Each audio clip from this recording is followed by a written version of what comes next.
Hi, eighth grade. I miss you guys so much. I know that Mrs. LeVar and Miss Pearson miss their class very, very much too. We are praying for you. We are starting a new project, and we are going to begin with this picture. And my question to you would be, how would you describe this picture to someone, and how do you know what it is? And so if we were in class, we would take time to have you guys raise your hand and to talk about the details that you see. And obviously, we see some shapes and we see some divots inside the rectangular shape that shows that there's like an indent. We see like a stick that's shoved into the object.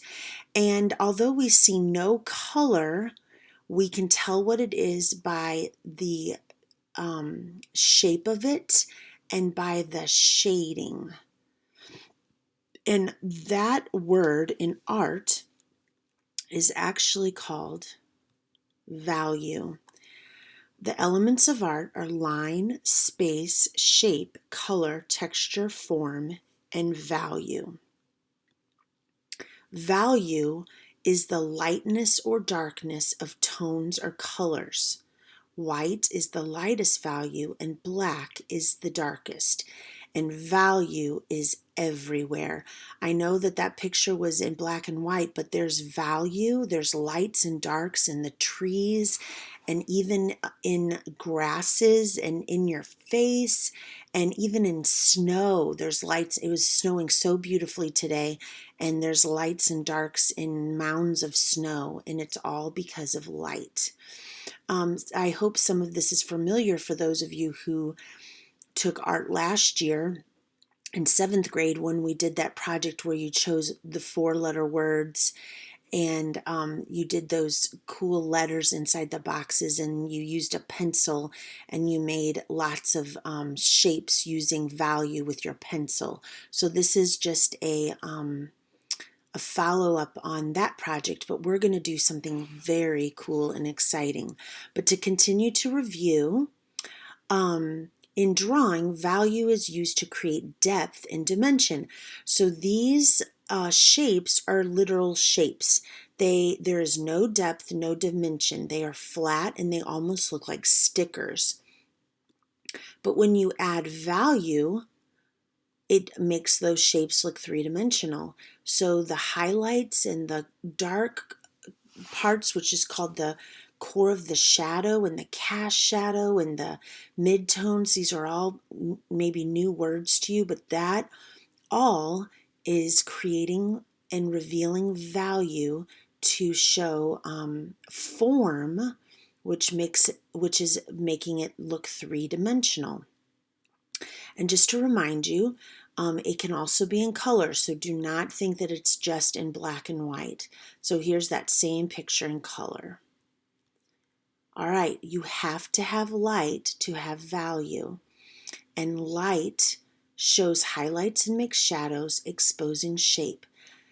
And I like to think of value as like a reporter. It's investigating and it's giving information.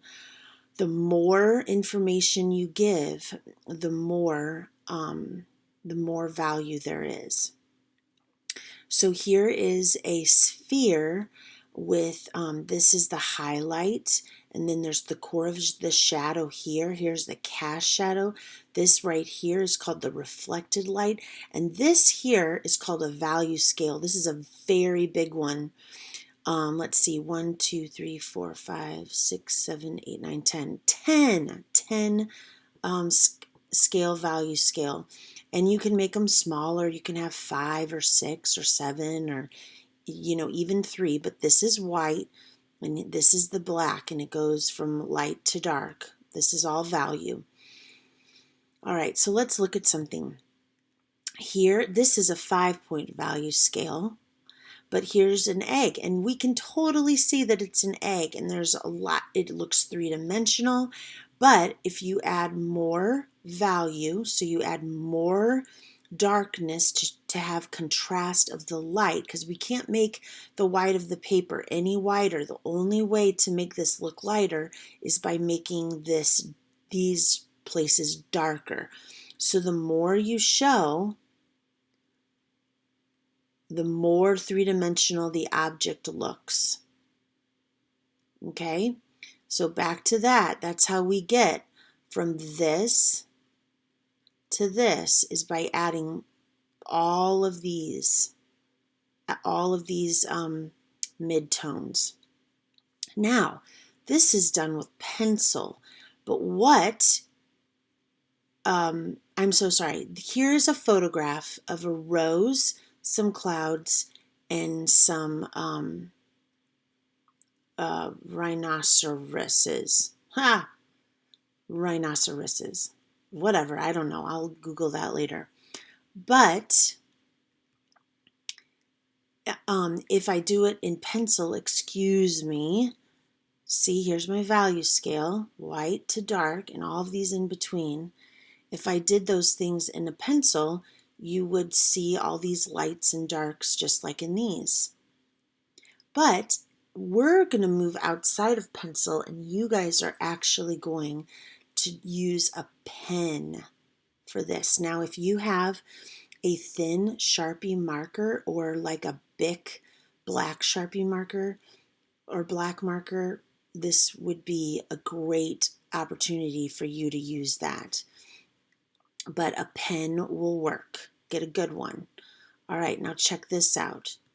There's something called stippling, and you cannot blend and smooth with a pencil. You have to use a pen, and you have to use ways to create value with the pen. And one way is called stippling. Stippling uses tiny dots to create value. The closer together the dots, the darker the tone. So see how they're closer together here, and even more closer here to create dark. So we have light, medium, and dark. All right, now here's that rose in stippling. So we can create the rose even with a pen to create value. There's also something called hatching and cross-hatching. Hatching is when the lines go in the same direction. The closer the lines, the darker the art will be. Cross-hatching is lines that cross. The more lines that are cross-hatched, the darker is the work. And this is what cross-hatching looks like. Here is another sphere with hatching and cross-hatching. Here are some clouds with some cross-hatching. We also have something called scrumbling. Scrumbling uses layers of small scribbled marks to build up value and texture. Varying the direction adds more interest than a simple circular scribble. So when you vary all kinds of different scribbles, it makes it very interesting to look at instead of just the same swirly, swirly, swirly, swirly, swirly over again. It's called scrumbling. So here is, I couldn't find a rhinoceros, but I found an elephant, and this elephant is made out of scrumbling. Here's a picture of, oh snap, I can't remember his name, but this is, oh shucks, oh well, scrumbling. All right. Here's some normally I would ask you, what is this called? And what is this called? It is, look, cross-hatching. So here's some pictures of cross-hatching. Stippling, scrumbling. This is more scrumbling. And then I had to throw this in here. This is actually a drawing that I did. I do house portraits, and I use all the methods, the techniques that I showed you in this. I have cross-hatching and hatching. I have scrumbling in the trees and over in here. I have pointillism. And so you can even do stuff where you use all of them to build this up. This is actually about 3 feet by 2 feet. It's really big, and it was a gift for my sister. And I love doing this. So I hope that you guys, once you do this project, you might find this kind of fun to do.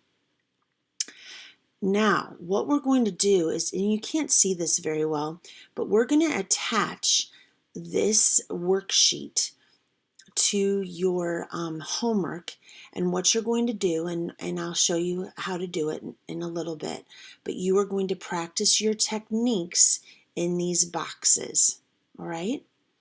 And then we are going to create a beautiful project where you are going to use a technique of your choice to make something super cool. But we will get to that later, but that's where we're going with that. So with that being said, I'll leave you with my picture here as I say goodbye.